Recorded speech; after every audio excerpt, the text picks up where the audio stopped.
back at the ranch with the Dutch Diva, and today we're experiencing a family tradition in the form of sourdough.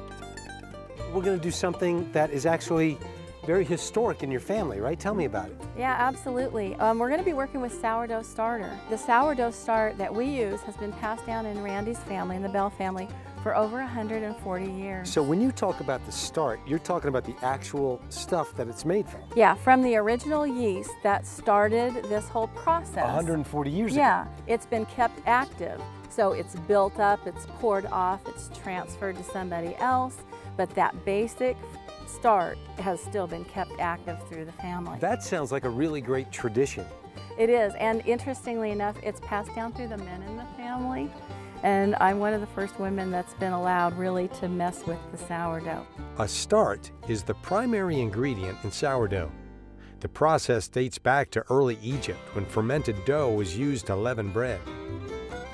So this is our crock, and with sourdough, you want to keep it in some kind of a ceramic or glass container, and then you can put that in the refrigerator and it can sit, we might leave it sit for a month or so. Oh, for 4 months, yeah. Yeah. Wow. So you don't have to necessarily work it all the time. So what is the feeding and carrying of this thing? So the night before, I'll take this out of the refrigerator and I'll pour it into a bowl, and then I'll about double it.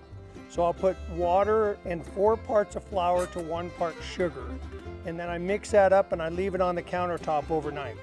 And in the morning when I'm getting ready to make something, I'll pour off my start right into here. I'll put that back in the refrigerator, and with the remaining, which I have in this bowl, that's what we'll make pancakes or waffles. What a great tradition. Because it's a physical thing that people can hold. Oh, yeah. And said this goes back 140 years in your family. It's Nevada history. It's Nevada history. It's Nevada history in a crock.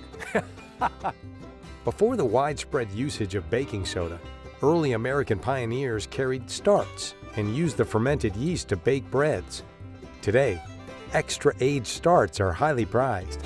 So he's adding some eggs, obviously, to get it kind of nice and fluffy. And I think you already added some soda? Nope, not yet. I'm Not gonna yet. grab some right here. So some baking So soda. for that amount of start, See, he cooks just like I do. Just dump some in. yeah. not like that. You don't measure, do you? No. So as I start whipping this, you'll see it'll start growing because I'm putting some air into it. You kind of see it, and it's going to start kind of coming up on me a little bit. Randy adds 2 eggs and a teaspoon of baking soda to 4 cups of his sourdough starter. Since there's no added flour, these cakes are super light. Miners used it in Alaska. It was very popular because it's a great source of protein. It's easy to take with you. They would keep it in their sleeping bags to keep it warm because that is one of the enemies of sourdough is freezing temperatures. What happens now? We've So got it we're mixed going to up? take it from here, and we're going to heat up our griddle, and we're going to make some pancakes and some waffles. Just like they would have out on the range Absolutely. or right outside the Absolutely, mine. Yeah, Absolutely. best things ever. Cast iron waffle maker, can't beat it. All right, Best waffles. let's do it. Now we have to get a fire going. Randy's using a griddle to make the pancakes, and for the waffles, we're going old school with this waffle maker. Just like regular pancakes, once they start bubbling, they're ready to flip.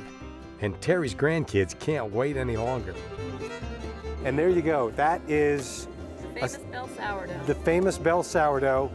That's exactly what it would have looked like 140 years ago.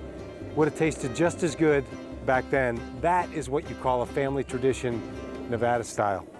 Mmm, Did yummy. he do good? Mmm, not so yummy, huh? Good food, good setting, good people. This is the kind of tradition I can get behind.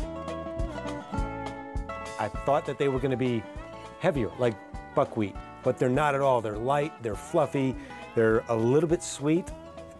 Probably one of the best things I've tasted in a long, long time. They're great.